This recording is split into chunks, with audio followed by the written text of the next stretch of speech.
Hola, muchísimas bendiciones para todos. El Señor les continúe bendiciendo. Aquí estamos transmitiendo desde la ciudad de Cali, Colombia, una entrega más de esta serie Dios quiere bendecirte.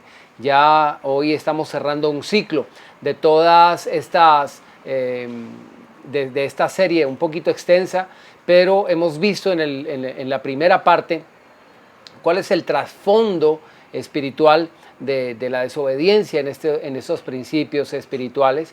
Ahora, bueno, a partir de la siguiente entrega comenzaremos otro enfoque que, bueno, ya estaremos mostrándoles de lo que se trata.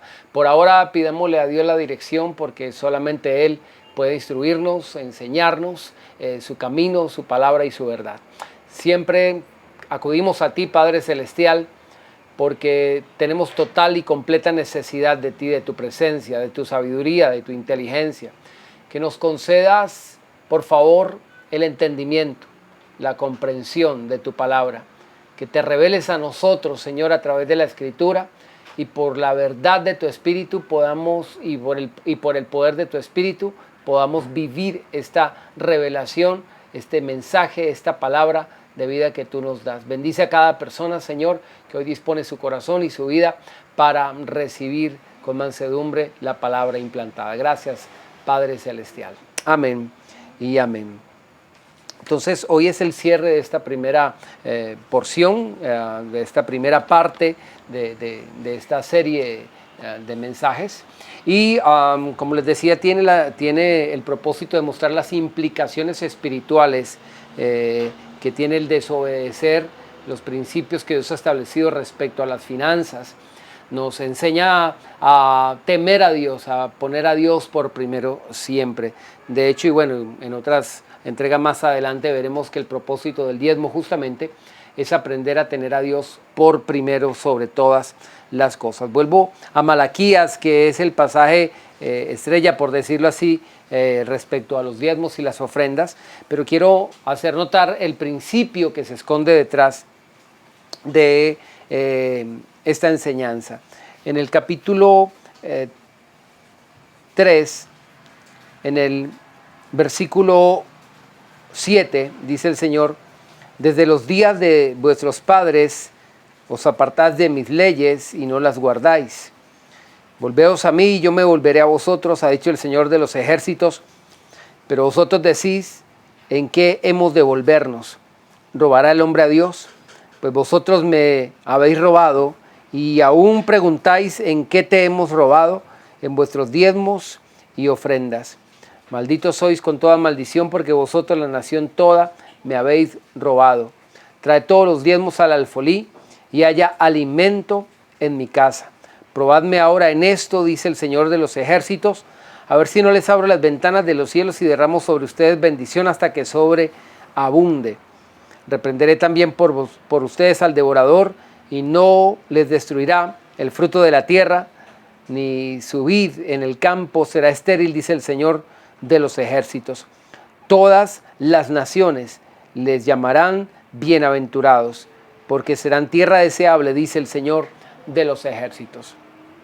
El contexto en el que se expresa esta bendición y también esta maldición que el Señor mismo promulga, tiene justamente que ver con darle la espalda a Dios. El versículo 7 dice: desde los días de sus padres se apartan de mis leyes y no las guardan. Se apartan de las leyes y no las guardan. Y a renglón seguido dice: vuélvanse a mí y yo me volveré a ustedes. Aquí nos está dando un sentido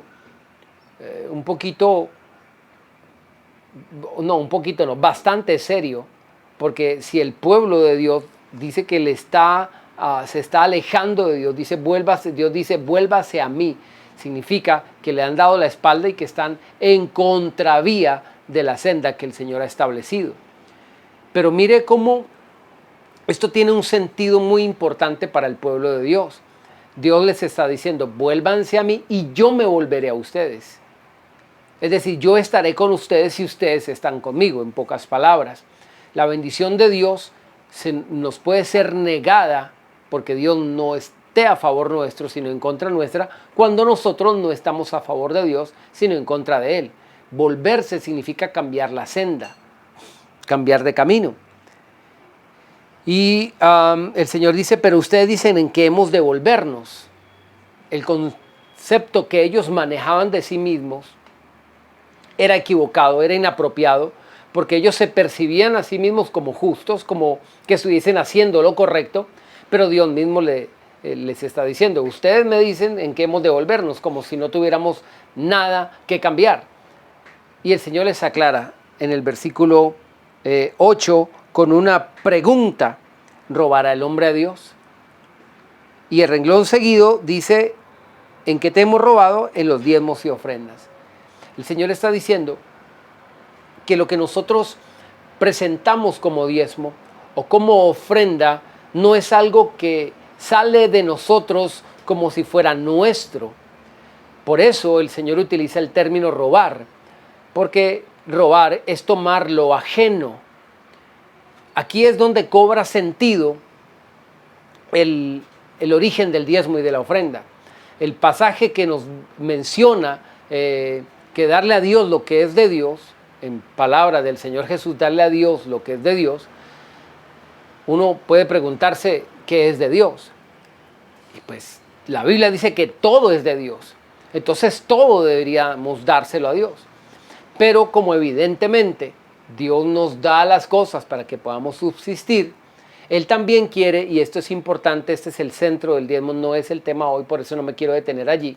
Estamos mirando las implicaciones de la desobediencia en este principio espiritual, básicamente. El trasfondo espiritual aquí tiene que ver con que Dios nos da a nosotros el sustento, pero también Él quiere que se sustente su obra. Dios sustenta sobrenaturalmente su obra, pero también naturalmente. Y nos ha escogido a nosotros para sustentar su obra de manera natural, a través de un principio que ya tiene implicaciones espirituales o sobrenaturales, digámoslo así. El principio es el dar, el principio es honrar a Dios, dándole a Él lo que es de Él. Dios nos ha dado y nosotros, pues para tener nuestro sustento, y nosotros sustentamos su obra dándole a Él lo que es de Él. Por eso el Señor mismo es el que utiliza la expresión que se le ha robado. Robar literal significa tomar lo que no es nuestro.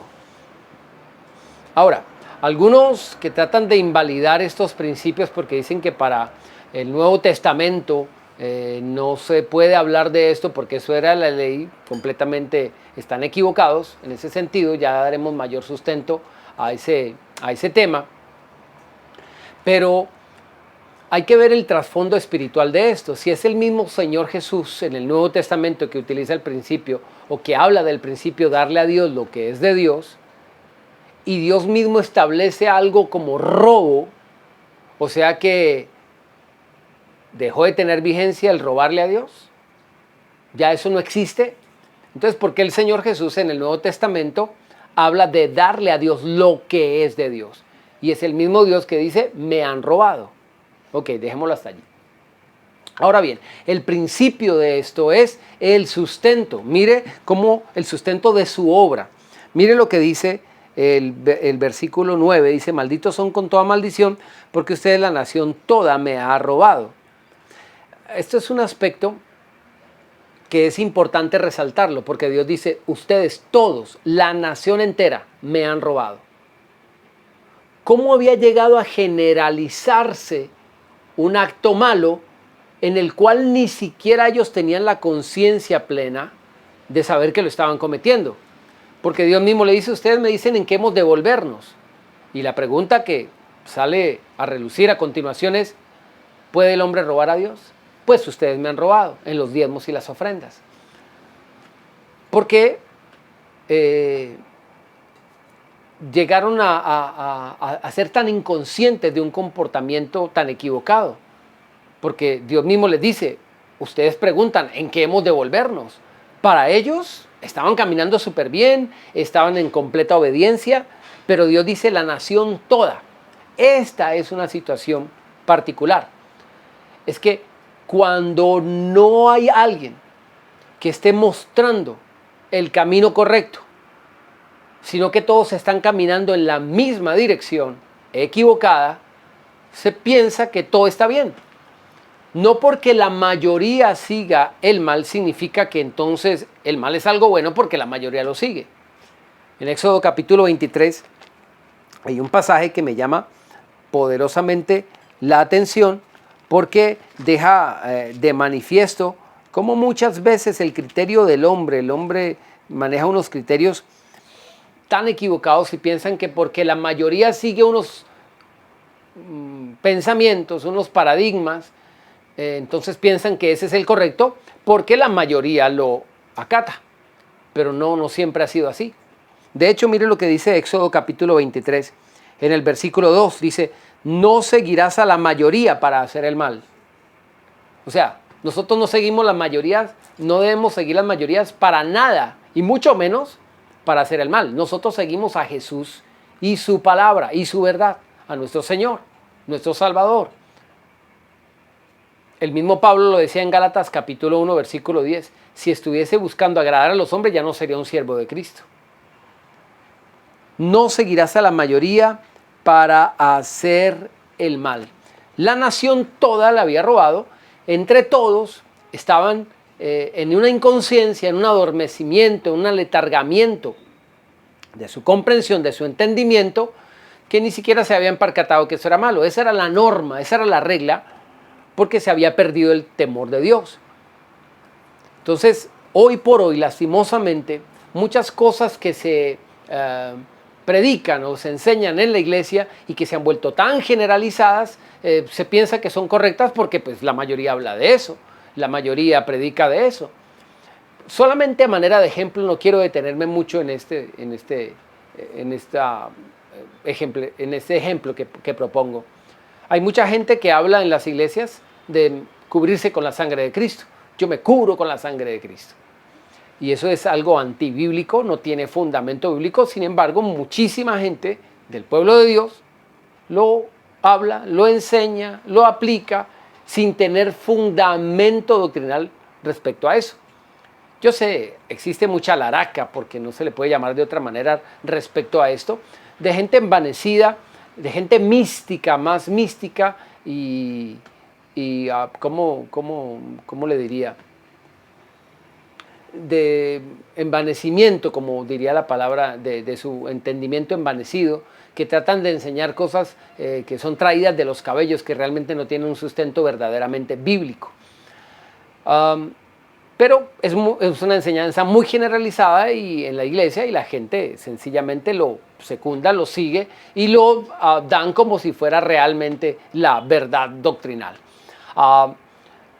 Muchísimos falsos maestros han venido a la iglesia de Jesucristo lastimosamente a corromper la verdad de Dios, y es muchísima gente la que lo está siguiendo.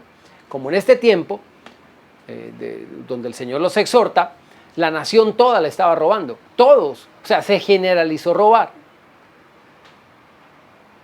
Para mí, en mi apreciación, el pueblo religioso, el pueblo judío muy religioso, no es que tal vez lo estuviera haciendo adrede, sino más bien por la ignorancia y la falta de temor de Dios y la diligencia de estudiar la palabra de Dios. Se habían olvidado de cómo eran los principios, cómo tenían que aplicarlos, y antes que agradar a los hombres y seguir las mayorías, tenían que seguir a Dios. Pero la mayoría vivía de manera superficial y terminaron deshonrando a Dios, terminaron dejando sin sustento la obra del Señor. Se habían despreocupado y habían perdido el principio espiritual por el cual Dios establece el diezmo y la ofrenda, y es el sustento de la casa de Dios, es decir, de su obra. Ellos sencillamente estaban pensando que era algo banal, que no tendría problema dejar de hacerlo, y sencillamente pensaban que Dios estaba en la obligación de bendecirlos y de que les vaya bien. Pero vino un juicio, justamente, que Dios dice, el devorador de las finanzas, para que aprendieran de que las cosas no eran así. Yo me volveré a ustedes cuando ustedes se vuelvan a mí. ¿En qué hemos de devolvernos? En los diezmos y las ofrendas. Cuando vienen a honrarme, entonces yo ahí sí estaré con ustedes, por ustedes, a favor de ustedes, y reprenderé al devorador. Y la vid ya no les va a ser estéril en el campo, etcétera, etcétera, lo que acabamos de leer. Ahora, ¿de dónde tomamos el contexto de que haya, de que el propósito del diezmo y la ofrenda es el sustento de la obra de Dios? Miren lo que dice el versículo 10. Dice, traigan todos los diezmos al alfolí.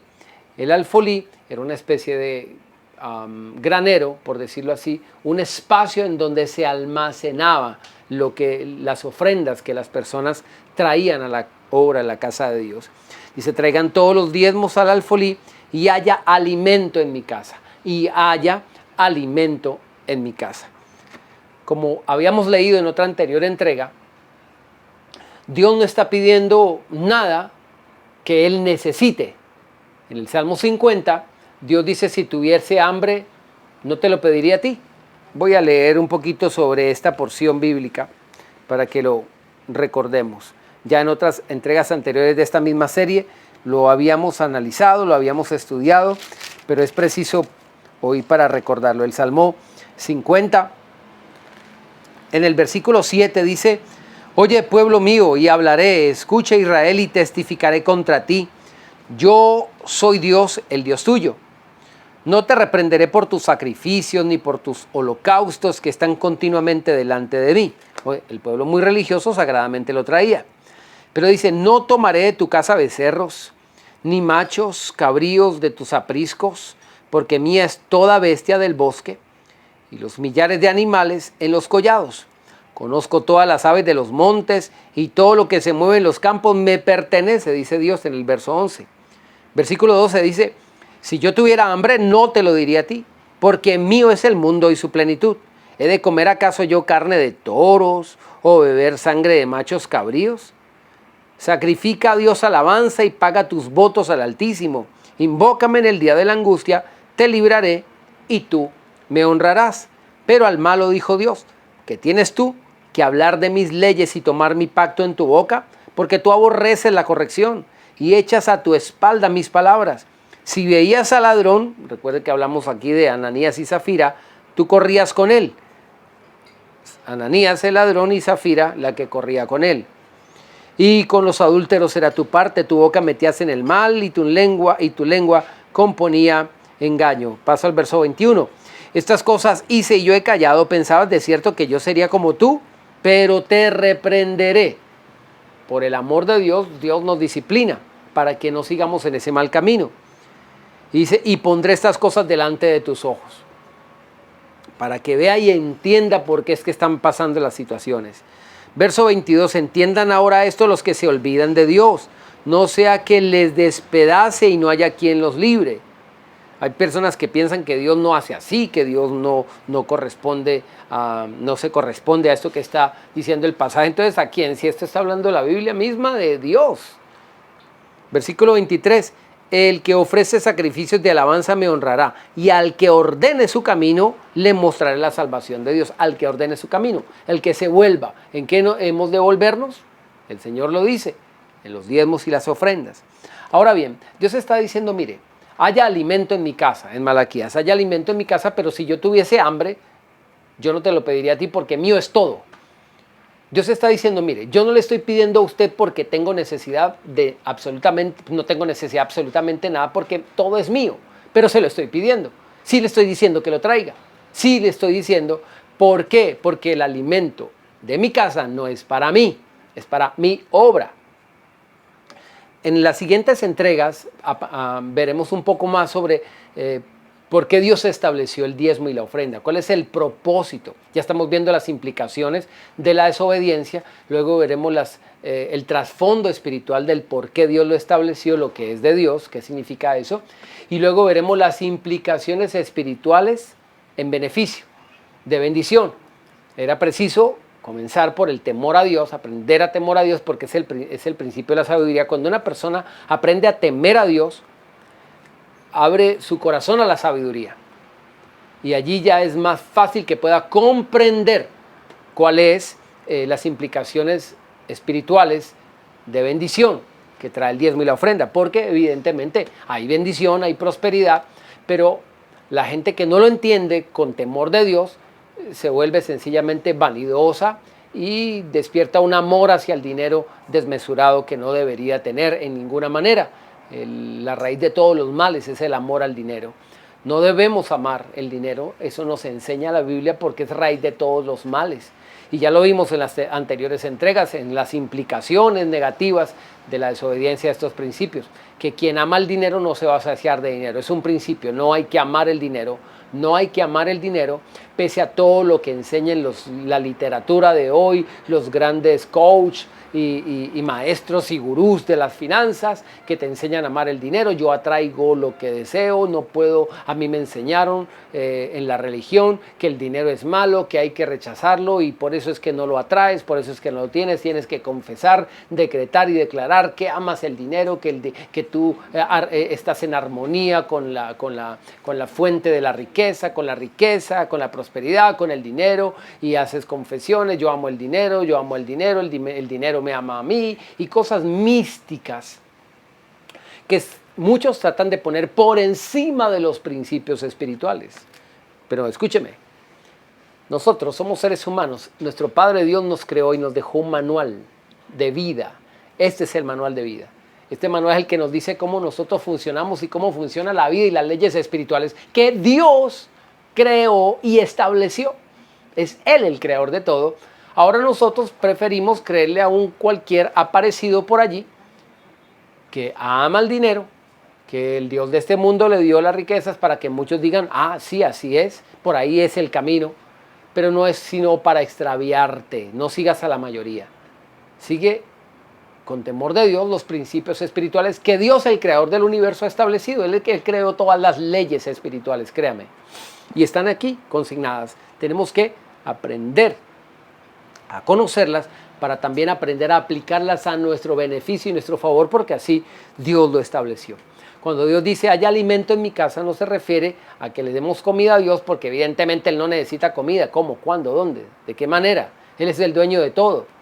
Pero dentro de los principios o el trasfondo del principio del diezmo y la ofrenda, existe algo, y es la manutención de la obra de Dios, y especialmente de los ministros o de los sacerdotes que Dios escogió para que justamente vivan de eso.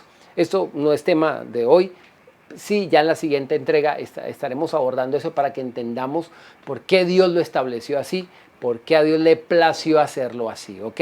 Esto ya quedará completamente claro en la siguiente entrega, así que no se la pierda.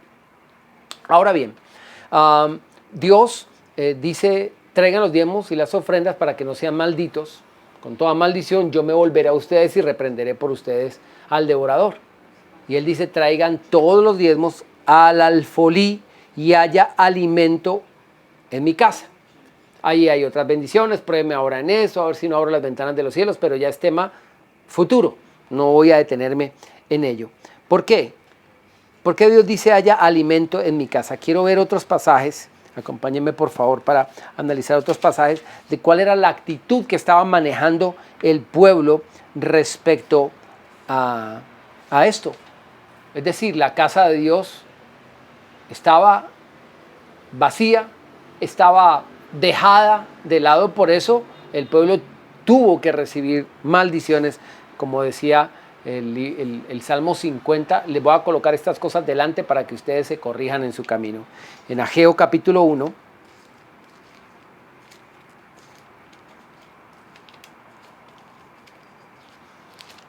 encontramos, nosotros habíamos analizado el pasaje de Habacuc, ahora analizaremos el de Ageo.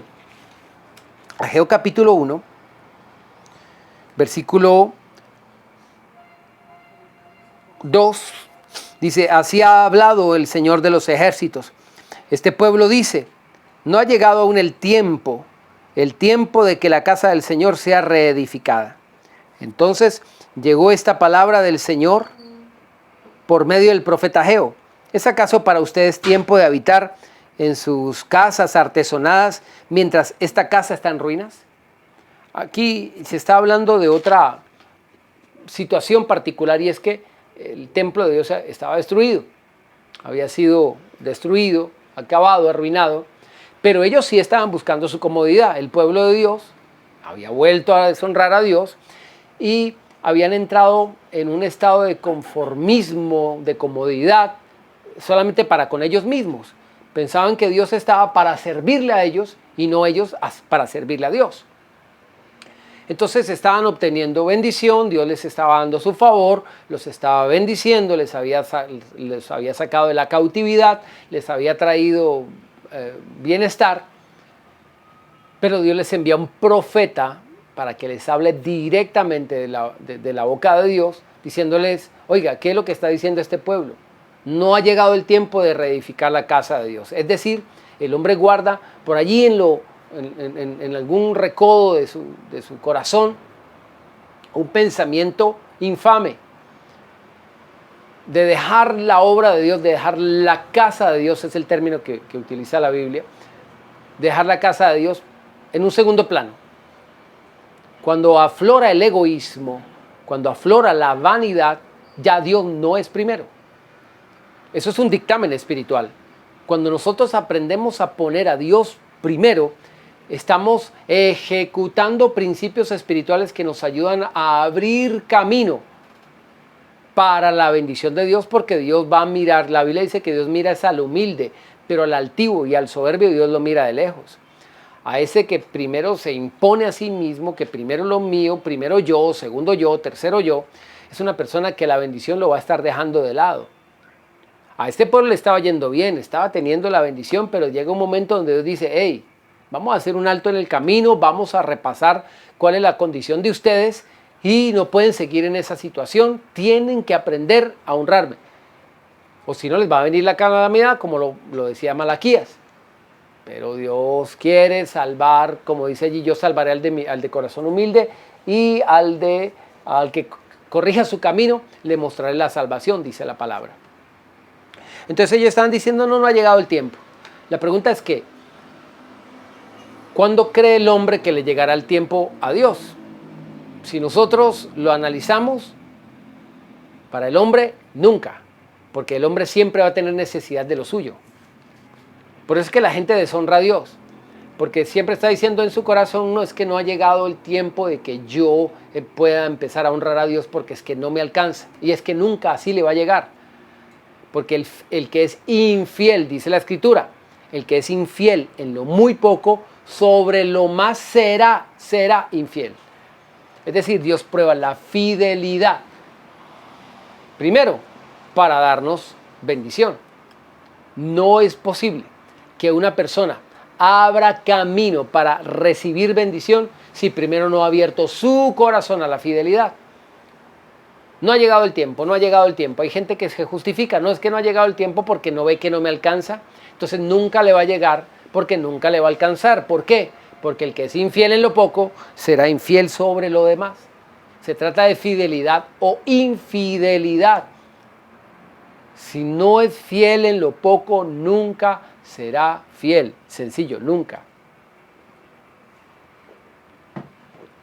La fidelidad en lo poco o en lo muy poco, como dice Lucas 16, nos llevará a estar sobre lo más. El hombre siempre estará diciendo, no, primero lo mío. Es que primero tenemos que pagar el arriendo, es que primero tenemos que comprar la comida, es que primero tenemos que dar la educación a los hijos, y todo eso hay que hacerlo. La pregunta es, ¿quién es primero para ti? ¿El señor del arriendo? ¿Qué es primero para ti? Si tú no aprendes a tener a Dios por primero, no vas a tener a Dios en tu vida. Porque Dios se rehúsa a tomar el segundo, el tercero, el cuarto lugar. Él es Él. Él es el primero o no es nada. No es nadie en tu vida. Si no aprendes a poner a Dios primero, no va a ser nada. Porque Él no va a ocupar ni un segundo, ni un tercero, ni un cuarto, ni un quinto lugar. ¿Acaso qué crees? ¿Quién es Dios? ¿Tú crees que Dios va a decir, bueno, está bien, yo voy a considerarme menos importante que tu familia, voy a considerarme menos importante que tus asuntos y voy a ocupar esta posición relegada? ¿Qué? ¿Tú crees que Dios es así? En todo lugar se ofrece a mi nombre ofrenda limpia, dice el Señor ahí en Malaquías. Ahora bien, Mientras ellos estaban diciendo, es que mire la contradicción, dice que no les alcanza, por eso honran a Dios, por eso deshonran a Dios. Dicen que no ha llegado el tiempo de honrar a Dios. Pero para lo de ellos sí les alcanza. Es que esto es lo que molesta a Dios. Por eso dice malditos con toda maldición, porque ustedes están tratando de engañar a ustedes mismos, pero a mí no me engañan. Mire, no ha llegado el tiempo de que la casa de Dios sea edificada. Y llegó esta palabra, versículo 3, del Señor por medio del profeta Ageo. ¿Es acaso para ustedes tiempo de habitar en sus casas artesonadas mientras esta casa está en ruinas? ¿Cómo estaban las casas de ellos? Artesonadas. Artesonadas, ¿sabe qué significa? Arregladas, organizadas, hasta más no poder. Ya estamos hablando del detalle de lujo. Ni siquiera que, bueno, una tejita que me faltaba para que no me caiga la lluvia sobre la cara. No, artesonado ya significa que está establecido, pero lleva algunos artilugios que le ponen como un toquecito de distinción, inclusive de pomposidad o ostentosidad. Es decir, ellos estaban al nivel mínimo o máximo, por decirlo así, de detalle con sus casas, lo más elemental, pero lo de Dios no me alcanza, no. O sea, cuando nosotros decimos que no honramos a Dios porque no nos alcanza, pero para todo lo de nosotros sí nos alcanza, entonces créanme que estamos rumbo a recibir una maldición bien grande. Claro, el Señor mismo lo dijo, malditos son con toda maldición porque me están robando. Me están robando. ¿En qué? En diezmos y ofrendas. Diezmos y ofrendas. Algunos tratan de sacar el diezmo porque piensan que la ofrenda es algo solamente que yo soy el que lo determino. Y sí, está correcto. La ofrenda es algo en lo que yo propongo en mi corazón, pero sacan el diezmo porque no quieren nada impositivo. Hay gente que piensa que Dios no le pide nada. No. La ley, eso era en la ley, donde Dios era impositivo y nos decía todo lo que tenemos que hacer. Ahora es lo que nos nazca del corazón. Por eso Dios puso el Espíritu en nosotros para que lo que nos nazca, lo que sintamos hacer es de Dios. No han entendido lo que es la guía del Espíritu Santo. No han entendido en absoluto. Dios sigue siendo Señor y Él manda. Si tú lees el Nuevo Testamento también encontrarás manda. Dios establece, esto lo dice Dios, manda, mandamientos. Algunos piensan que no, que la gracia es simplemente, no sé, vivir como según algunas ideas que me vengan a la cabeza que yo sienta que son buenas, porque como no hay ley, entonces no hay que cumplir, no hay nada establecido que me sea impuesto, no, lo que me nazca y donde el Espíritu me guíe. Entonces la verdad es relativa, no es absoluto, porque como a unos de pronto los guía el Espíritu a unas cosas y a otros no, entonces sencillamente esto es relativo, lo que tengo que hacer y lo que no tengo que hacer ya depende del criterio de cada quien, del impulso que el Espíritu me dio. Hay gente que se cree tan espiritual, pero son espiritistas. Dicen, por ejemplo, Dios no me ha puesto el sentir de darle a ese mendigo de la calle. Yo quería darle, pero el Espíritu no puso en mí el sentir. Otros dicen, para regalarle a alguien con quien quiere congraciarse, Dios puso en mi corazón que le regale este Rolex de oro y diamantes.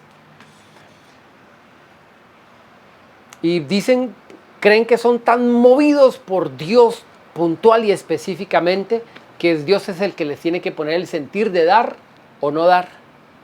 Y nunca le dan casi a nadie en la calle, a un mendigo, a alguien así, porque dice, es que Dios no me ha puesto el sentir.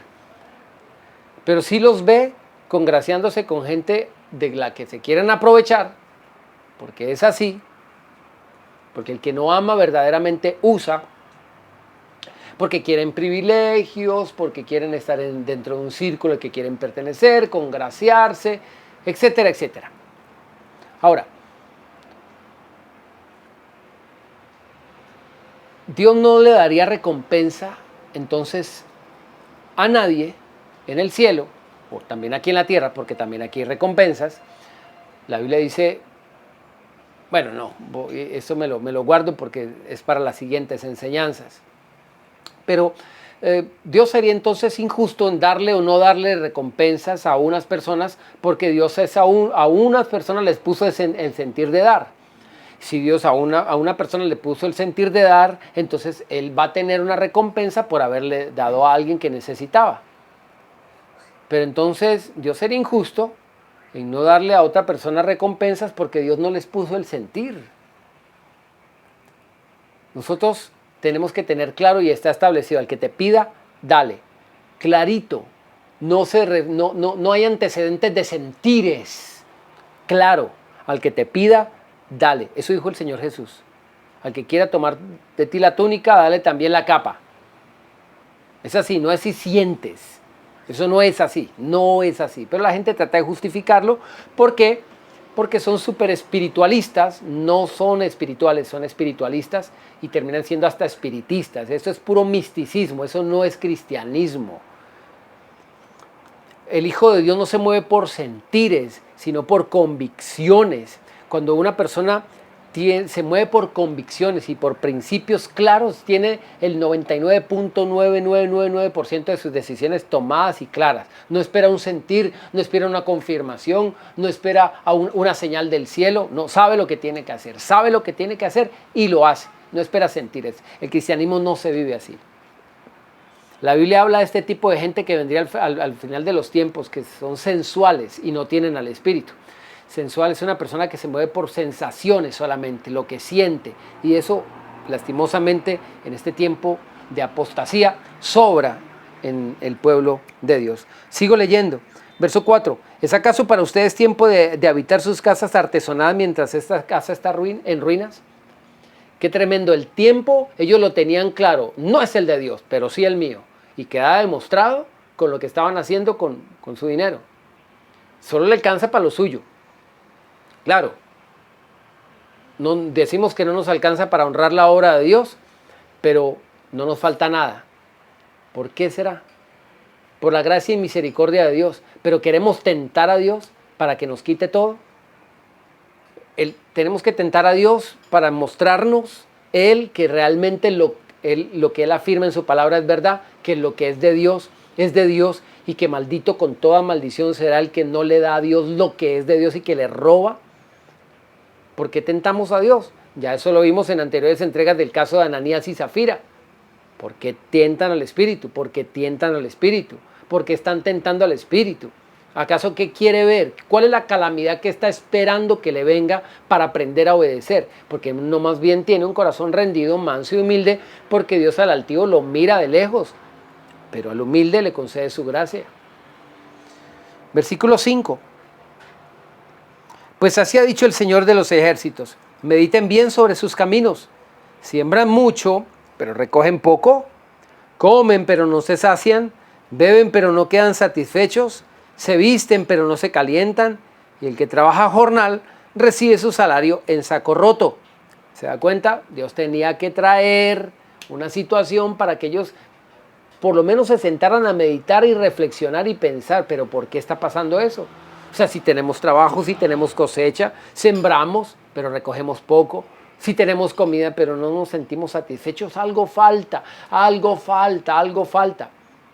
Debe ser otra cosa más. Me voy a comprar los tenis que sueño. Me voy a comprar la chaqueta que sueño. Me voy a comprar el reproductor de música que sueño. Me voy a inscribir en el instituto que sueño. Me voy a comprar la máquina que sueño. El carro que sueño. La casa que sueño. Las comodidades que sueño. Y así va a mantenerse en un vacío espiritual permanente, tratando de llenarlo con cosas finitas, materiales, y el vacío se va a hacer cada vez más grande. Y no va a entender. Que tengamos un corazón humilde para comprender que primero tiene que ser Dios y que la obra de Dios es la obra de Dios. Es importante, y escúcheme, más importante que todo lo nuestro. Porque ella deriva el bienestar nuestro, el de nuestra familia, de todos, entiéndalo. Si usted quiere tener realmente bienestar para usted, para su familia, tenga a Dios y su obra en primer lugar. Créanme que Dios promete abrir las ventanas de los cielos y derramar bendición sobre usted y los suyos hasta que sobreabunde. Es tema de otra enseñanza, lo veremos más adelante.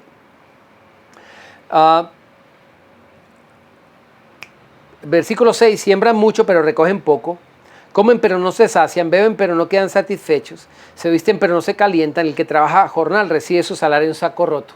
¿Se identifica usted con esto, el saco roto? Como que sí se recibe, sí hay, y usted va a hacer presupuestos o cuentas y usted dice, sí, pero he recibido, ¿y en qué se fue esa plata? Siempre va a haber algo va a aparecer, un devorador va a aparecer por allí para que se lo lleve, un saco roto. Es decir, nunca va a permanecer el dinero. ¿Por qué? Porque la casa de Dios, brother, en cuanto a la administración que Dios te ha concedido de tus recursos, ¿estás siendo fiel o estás siendo infiel con respecto a la casa de Dios? Él decía, haya alimento en mi casa, traigan los diezmos al alfolí y haya alimento en mi casa, es el sustento de su obra, lo que significa. Versículo 7, así ha dicho el Señor de los ejércitos, mediten bien sobre sus caminos, suban al monte, traigan madera y reedifiquen la casa y yo me complaceré en ella y seré glorificado, dice el Señor.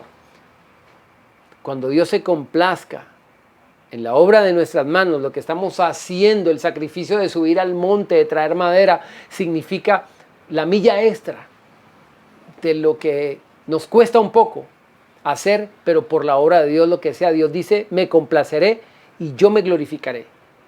Veremos la gloria de Dios. Es que no es algo corriente, no se compara con el esfuerzo tuyo ni los logros tuyos.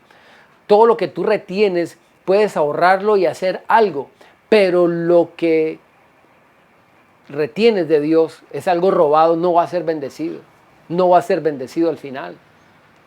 Y créeme, si tú dejas de retenerlo de Dios para lograr algo, entonces y empiezas a honrar a Dios, Dios hará muchísimo más que lo que tú hubieses hecho con lo que retuviste, según tú un ahorro, pero es un robo. Porque Dios se va a glorificar, va a hacer mucho más. Dios va a hacerlo en menos tiempo de lo que tú pudieras lograrlo. ¿En cuánto tiempo crees que puedes lograr eso que anhelas? ¿Meses? ¿Años? ¿Décadas? Sí, porque comprar un apartamento, por ejemplo, una casa en los Estados Unidos te puede costar entre 200, 300, 500 millones, bueno, pongámoslo en dólares, 500,000 dólares. Estamos hablando de muchísimo dinero. En Latinoamérica, si alguien quisiera invertir en una propiedad raíz en los Estados Unidos, por ejemplo, ¿cuántas vidas necesitaría vivir para poderlas pagar? Hablando pues con los ingresos naturales, pero para Dios no hay nada imposible. Para Dios no hay nada imposible. Tenemos que aprender a depender y confiar en Dios. Dios puede darnos mucho más allá de lo que pedimos o entendemos. Dios nos puede conceder provisión sobreabundante. Ahora bien, el versículo 9 dice, buscan mucho pero hallan poco. Y lo que guardan en casa, yo lo disiparé como un soplo. Eso no es un ahorro. Por eso Dios dice, lo disiparé porque es un robo. ¿Por qué? Dice el Señor de los ejércitos, por cuanto mi casa está desierta. Qué tremendo que lo que nosotros guardamos está muy relacionado con la manera como guardamos en nuestro corazón el afecto por la casa de Dios. Dios dice, mi casa está en ruinas, lo que tú guardas yo lo disipo. ¿Por qué dice Dios? Por cuanto mi casa está desierta mientras cada uno de ustedes corre a su propia casa.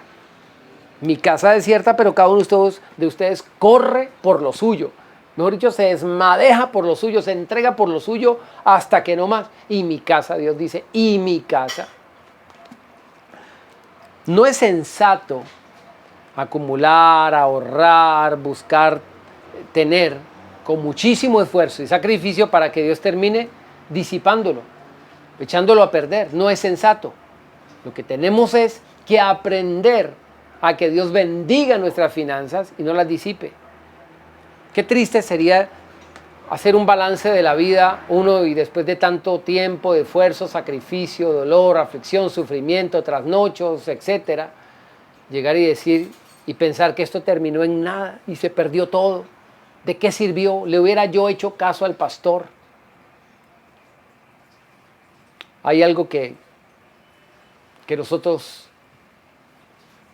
no, porque somos seres finitos, no podemos contar como si lo tuviéramos a borbotones, y es el tiempo.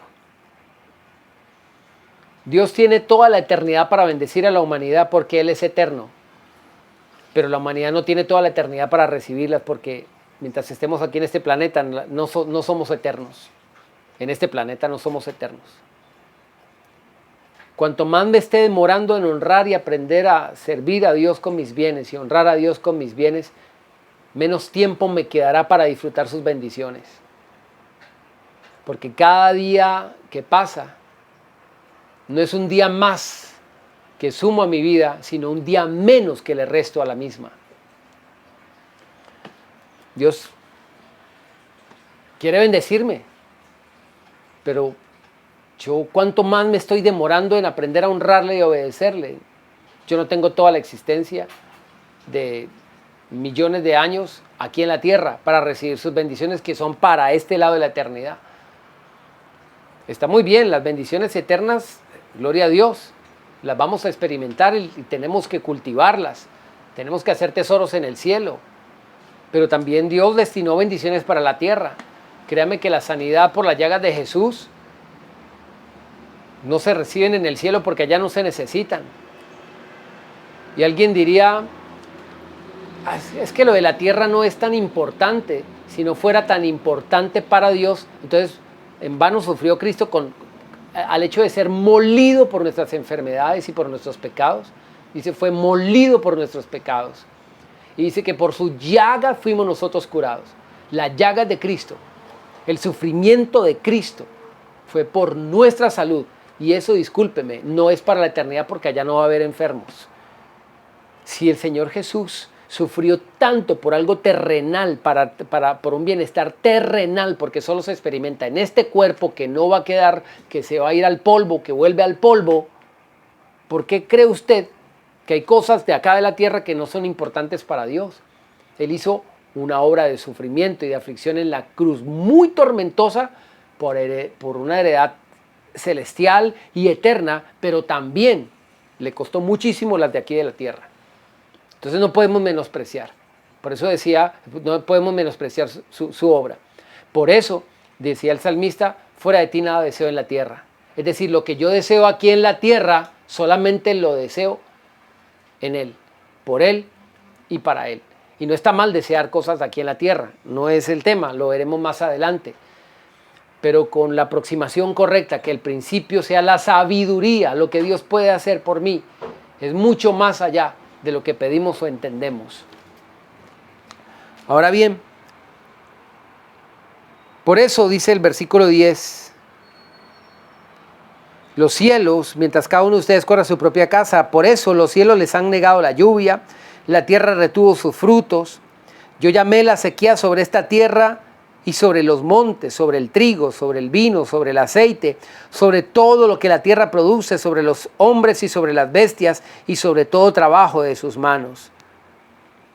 ¡Wow!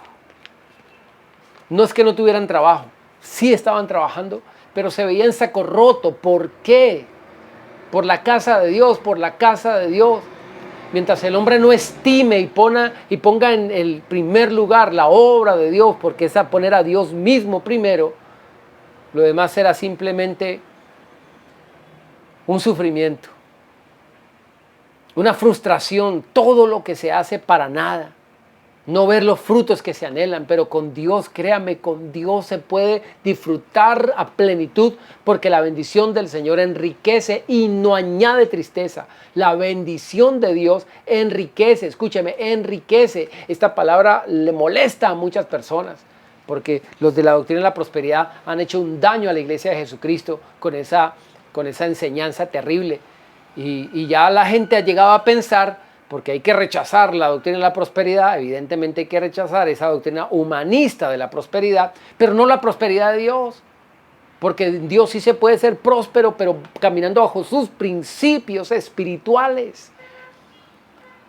Y hay gente que le molesta la palabra riqueza porque piensa que eso es, la palabra riqueza tiene que ver con la doctrina de la prosperidad humanista que están predicando, entonces hay que rechazarlo, porque querer ser rico, porque ser rico significa amar el dinero y eso hay que rechazarlo.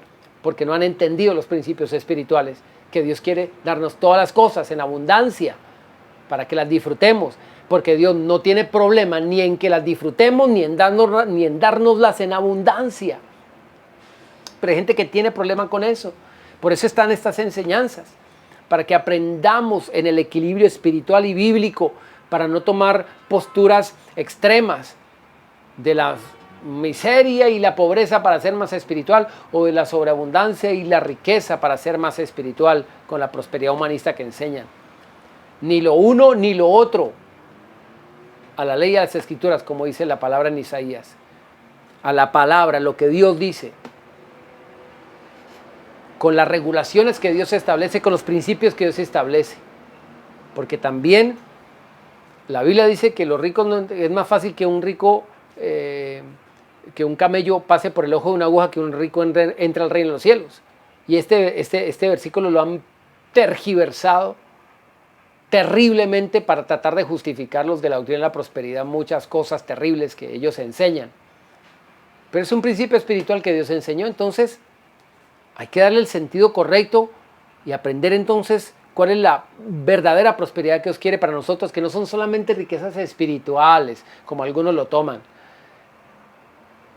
Cuando Dios habla de cosas materiales y de riquezas materiales, nos lo enseña así de claro, pero nos da cuáles son, cómo es la manera como tenemos que conducirnos en la administración de esos recursos, para que no se pierda nuestro corazón, nuestra alma, sino que nuestro corazón sea sano y no se vuelva idólatra. Ahora bien,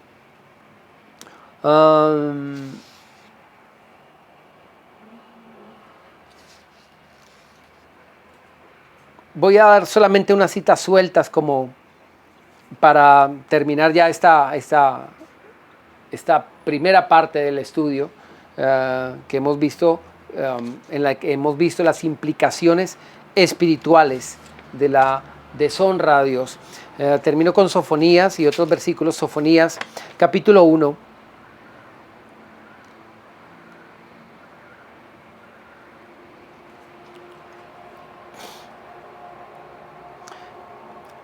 Versículo, voy a leerlo desde el 2. Aquí habla de la manifestación del día de Dios, que yo sé que esto tiene un contexto escatológico, por decirlo así, pero habla mucho del carácter de Dios referente a la intervención para corregir al pueblo. Y eso lo decía Malaquía, lo decía Ageo, que también ya lo habíamos visto. Dios no espera que llegue un apocalipsis para castigar a las personas por su mal obrar, sino que Dios viene y trae una disciplina para que el pueblo pueda corregir su camino. Y mire lo que dice aquí. Destruiré por completo, capítulo 1, versículo 2. Destruiré por completo todas las cosas de sobre la faz de la tierra, dice el Señor.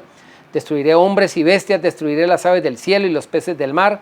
Haré perecer a los malvados y extirparé a los hombres de sobre la faz de la tierra, dice el Señor. Esto evidentemente tiene un contexto netamente escatológico, se refiere al día de la ira de Dios, al final de los tiempos. Pero mire otras cosas que se dejan ver aquí en este pasaje. Extenderé mi mano contra Judá, contra todos los habitantes de Jerusalén, exterminaré de este lugar los restos de Baal y el nombre de los ministros idólatras junto con sus sacerdotes. Como le dije, esto tiene un contexto puntualmente escatológico. No se deja de ver que Dios también hace estas intervenciones en otros tiempos, no necesariamente solo al final. Y Dios por eso ha de purificar su iglesia. Y lo tremendo es que dice que va a exterminar por completo el nombre de Baal, y esto significa de cuando el pueblo de Dios hace al diablo Dios. Las cosas del diablo las adora y las empodera y las ensalza y las exalta en la iglesia. Llámese el dinero, el dios dinero, el mamón, ¿sí? Llámese el ego, la soberbia, etcétera, etcétera, etcétera, lo que el hombre trata de empoderar en la iglesia. Hoy hay muchos ministros que tratan de poner al hombre en una dimensión que Dios no le ha dado, incluso lo llevan a decir que somos dioses. Ese es el tiempo de la apostasía.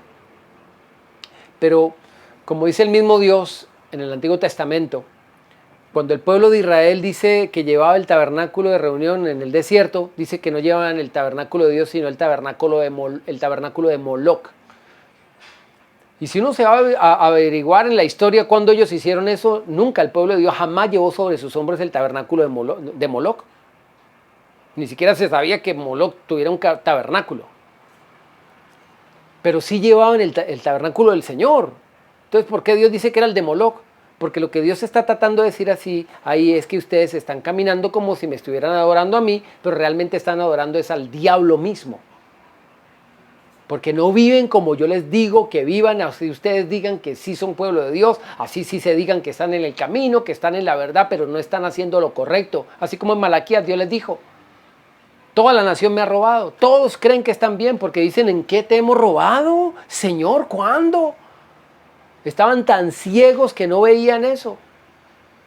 Entonces, aquí Dios dice que va a extirpar eso, es decir, cuando Dios santifique su nombre, porque santificado será su nombre, cuando venga su reino y se manifieste, será quitado, y ya está empezándose a manifestar, es quitado toda esta serie de doctrinas idólatras que los ministros han traído. Y los ministros dicen ministros idólatras, pastores, apóstoles, profetas que son idólatras, idólatras del dinero, idólatras de su propio ego, idólatras de su doctrina, idólatras de mil cosas. Dios los va a tumbar. Exterminaré a los que sobre los terrados se postran ante el ejército del cielo. Voy a hacer un salto. El versículo 7 dice, calla en la presencia del Señor, porque el día del Señor está cercano, porque el Señor ha preparado un sacrificio y ha consagrado a sus convidados. En el día del sacrificio del Señor castigaré a los príncipes y a los hijos del rey y a todos los que visten como extranjeros. ¿Tú sabes lo que significa esto? Los que se visten como extranjeros, es decir, que no se visten como hijos de Dios, como pueblo de Dios, sino como paganos, como mundanos, que están trayendo cosas del mundo para tratar de enseñarlas aquí en la iglesia como doctrinas, mandamientos de hombres. Mucha psicología barata, mucha superación se ha metido a la iglesia. Y Dios dice que va a limpiar a su pueblo de eso. Asimismo castigaré en aquel día a todos los que saltan la puerta. Bueno, esto es otro tema. Voy a hacer un salto al versículo 13. Voy a hacer el salto al versículo 13 de una vez. Dice, por tanto serán saqueados. Versículo 12, acontecerá en aquel tiempo que yo escudriñaré a Jerusalén con linterna y castigaré a los hombres que reposan tranquilos como el vino asentado, los cuales dicen en su corazón, el Señor ni hará bien ni hará mal. Aquellos que piensan que Dios ni traerá bendición ni traerá maldición. ¿Cuándo volvimos a ver una Ananías y una Zafira que se muera en la iglesia? ¿Cuándo? Dice que reposan tranquilos como el vino asentado, dice, ay de ellos. Dice que Dios escudriñará a Jerusalén, a su pueblo, con linterna. Dios está examinando los corazones de las personas. ¿Sabe qué significa examinar con linterna? Buscar al detalle cada cosa. Que seamos hallados fieles, porque Dios va a obrar. Porque dicen, ay de aquellos que dicen que el Señor ni hará bien ni hará mal. Por tanto serán saqueados sus bienes y sus casas asoladas. Edificarán casas, mas no las habitarán. Plantarán viñas, mas no beberán de su vino.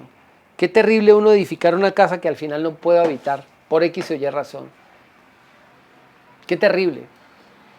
¿Cuál será el estado al que habrá llegado una persona en el que entregó su vida completa, no a Dios, no a la obra de Dios tan siquiera, pero sí a su ego, a su propia casa artesonada, a hacer su propia vida, a hallar su vida para terminar perdiéndola? El que pierda su vida la va a hallar. No es pérdida, no es pérdida, no es pérdida, eso es ganancia. Lo que tú le das a Dios no es una pérdida. Perder la vida es hallarla. Dijo el Señor Jesús, el que pierda su vida por causa de mí la hallará. La vas a hallar. Echa tu pan, dice Eclesiastés 11, echa tu pan sobre las aguas, porque después de muchos días lo hallarás. Métale lógica al asunto, para que entienda que esto no es por lógica. Póngale lógica al asunto. Eche un pan en un río y verá a ver si después de muchos días lo va a hallar. No, después de algunas cuantas horas solamente el pan se va a deshacer y no lo va a volver a hallar nunca. Porque no es por lógica, pero Dios dice en su palabra, echa tu pan sobre las aguas. Un río que se va. Tú no lo vuelves a ver, pero dice la Biblia, después de muchos días lo hallarás. ¿Eso qué significa? Que no hay nada de pérdida en Dios. Cuando nosotros hacemos lo que Él nos dice que debemos hacer, sencillamente no tendremos pérdida. Con Dios siempre somos llevados de ganancia en ganancia, de victoria en victoria, de triunfo en triunfo y de bendición en bendición. Aprendamos a temer a Dios, porque Dios honra a los que le honran. Muchas bendiciones.